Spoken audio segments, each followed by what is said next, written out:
السلام عليكم ورحمة الله تعالى وبركاته. كي بقيتو تنتمنى انكم تكونوا على خير وبخير واحسن الاحوال. اليوم ان شاء الله غادي نديرو تكمله ديال ديك اللي قلت لكم، مشروع ديال العلبه ديال شانيل. دابا غادي نكملو ان شاء الله الجزء الثاني، باش غادي نكملو الطاقم هاد لونسومبل هذا اللي تتشوفوا قبلتكم. هنايا العلبه كما لاحظتوا انني كملتها بالتزيين، ومن بعد درت هاد العلب هادو اللي لي زاكسسوار بهاد الطريقه هذه، وغادي تشوفوا كيفاش درنا لها.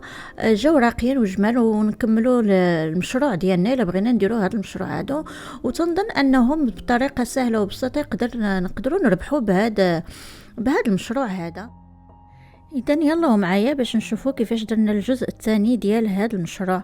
بدو على بركه الله. وهنا كما تلاحظوا هذه هي العلبه اللي صوبت المره اللي فاتت الفيديو السابق. هنايا غادي نكمل، غادي ندير تتمه، هو انني غادي نكتب كما تلاحظوا غادي نكتب شانيل بالقلم، لان الا ما بغيناش نخرجوها في انترنت نقدروا نكتبوها بيدينا على هذه الطريقه، وناخذ وقتنا باش نكتبوا مزيان ونشوفوا الطريقه كي غادي نكتبوها.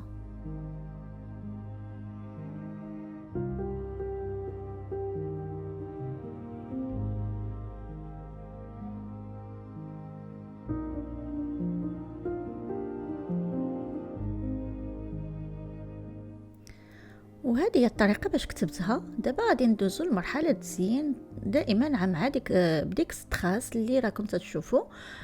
ستخاس هذا ديال الحديد. غادي نحاول نلصق ديك، لانه هو ما بيناتهم ديك الخويات. غادي نحاول ديك ستخاس غادي نزيرو باش غادي تجي غادي يجي على هذه الطريقه كما غادي ندير له انا.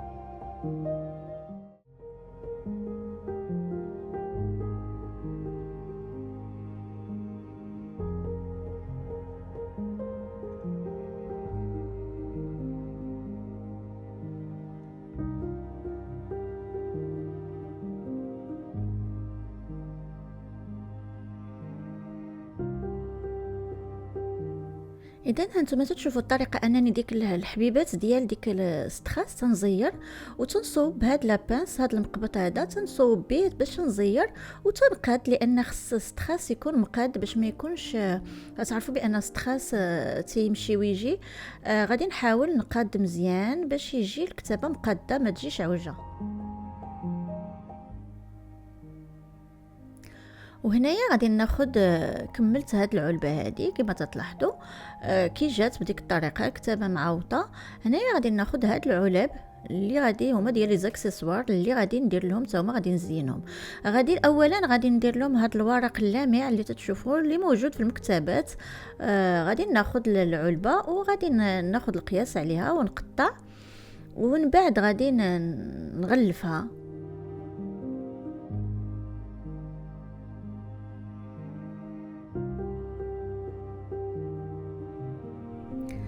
وبالنسبه لهذا الورق اللامع اللي ما عندكمش بحاله، تقدروا تعوضوه بسكايب بالجلد، القطعه ديال الجلد، واي لون تختاروا الاختيار تبقى عندكم.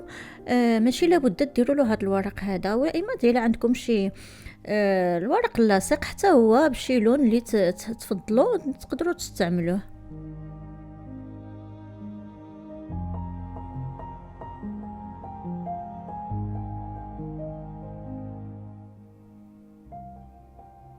وهنايا ملي غادي نغلف سنستعمل مسدس الشمع، لانه افضل شيء هو انني ندير هذا المسدس، لان الساق واحد اخر ما غيلصقش مزيان. هنايا غادي يبقى القطعه خاويه. نتوما الا كان عندكم الورق كبر من هذا افضل. انا عندي قصير، اذا لابد باش نكمل ديك البلاصه اللي بقات خاويه.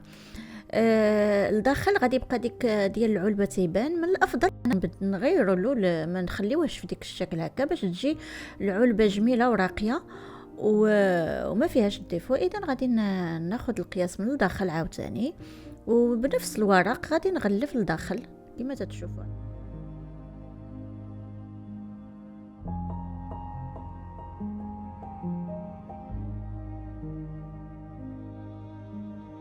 هنا غادي ندوزو للتزيين. عندي انا هاد الغيبون اللي هو من الفلوغ، من المبره من قطيفة الشكل ديالو مغلف مشري هكا، هاد الغيبو مشري هكا من قطيفة. وانتم إلا عندكم بطبيعة الحال قطيفة تقطعوا قطع أشرطة وتغلفوا به.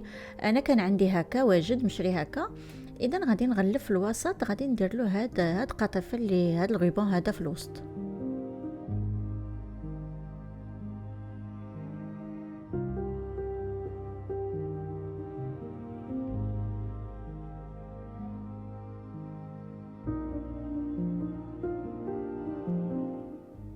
وهنا غادي نستمر بالتغلاف، لان منين تنصوب تيبان لي الاشياء اللي ما مصوباش مزيان. هنايا غادي نغلف لتحت باش يكون باش هو يكون الشكل ديالو جميل. غادي نقطع قطعه من اللي غادي نلصق من التحت.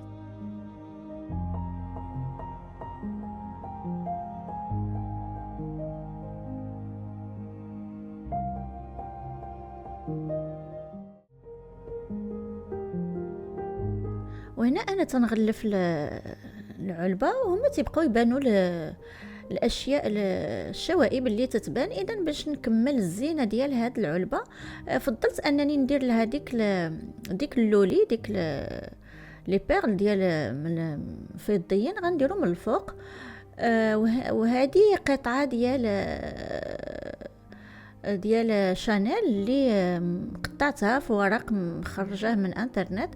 قطعت بلا ما نوريكم الشكل. المهم وريتكم انني قطعتها ووجدتها باش غادي نلصقها من الفوق هنايا. اللي باش نزين كما غادي زينت العلبه اللي الكبيره اللي سبق لي ودرتها بهذا شانيل. اذا هنا غادي ندير نفس الطريقه ونفس الشيء. غادي ندير هذا شانيل، وغادي ندير هذا ب 7000 اللي غادي نستعمل. ما بغيتش ندير مسدس الشمع لان تيخلي الاثار ديال الشمع. فضلت انني ندير هاد الكولا هاد الجلو. اذا غادي نستمر، غادي تشوفوا معايا الطريقه بحال اللي درت الاخرى.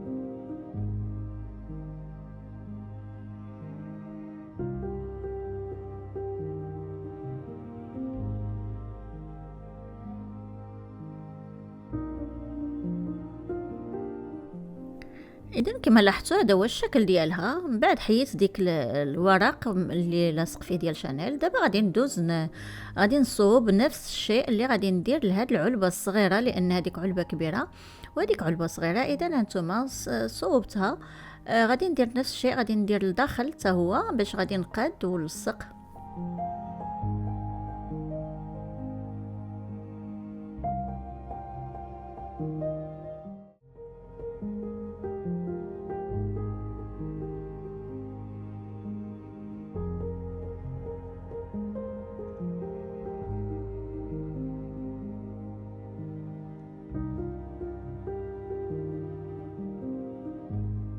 وهنا كما تتشوفوا انني غادي نزين العلبه الثانيه اللي اصغر. هي هذا اللي غادي ندير لها نفس الطريقه على هذا الشكل. اذا غادي نستمر وغادي تشوفوا النتيجه حتى هي ديالها كي جات.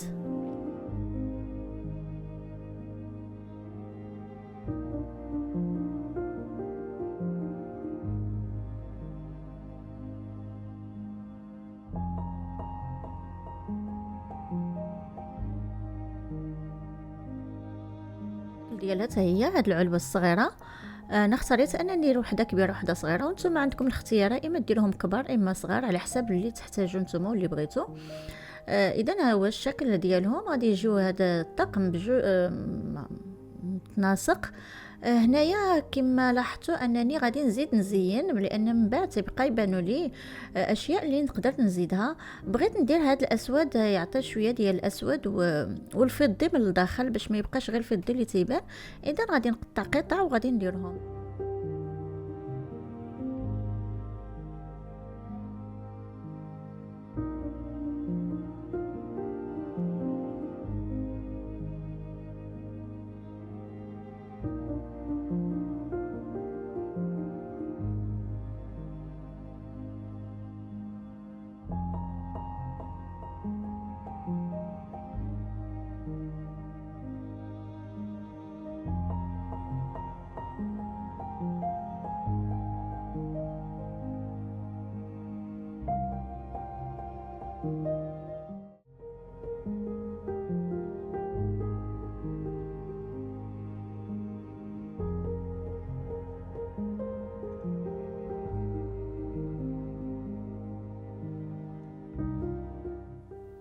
هانتوما تتشوفوا الشكل منين زدت ديك الاسود في ديك العلابه، حتى هو عطى الشكل جميل. وهنايا بقات يبان لي ديك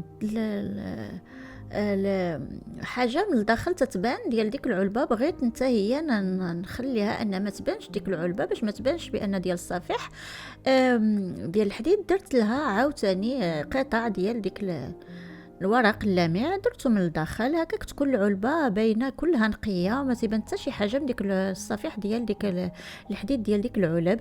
اذا غادي نستمر وتشوفوا الطريقه جاو زوينين وجاو راقيين وجمال وما فيهمش الديفو. اذا الشوائب كلها اللي كانت تبان وغطيناها ودرقناها ودرنا زيناها حتى هي. وهانتوما لاحظتوا انني غادي نكمل هاد العلبه الاخيره اللي بقات، وغادي تشوفوا الشكل. ها هو الشكل ديالهم انهم جايين نقيين. وهاد الطقم هذا ديال هاد العلب اللي صوبنا، اللي تقدروا كما قلت لكم انكم تقدروا ديروه كمشروع ولا تقدموه هدايا ولا تصوبوه لبيتكم نتوما باش تفرحوا براسكم. وكاينين سيدات اللي تعجبهم هاد الشكل ديال هاد الشانيل، وانا من بين هاد السيدات لان اللون ديالو تيجي راقي ونقدروا نصوبوه بيدينا بحاجه بسيطه. وكما لاحظتوا انني درت اعاده تدوير الاشياء اللي نقدروا نسيبوها. وهذا هو الشكل ديالو النهائي اللي تتشوفوا.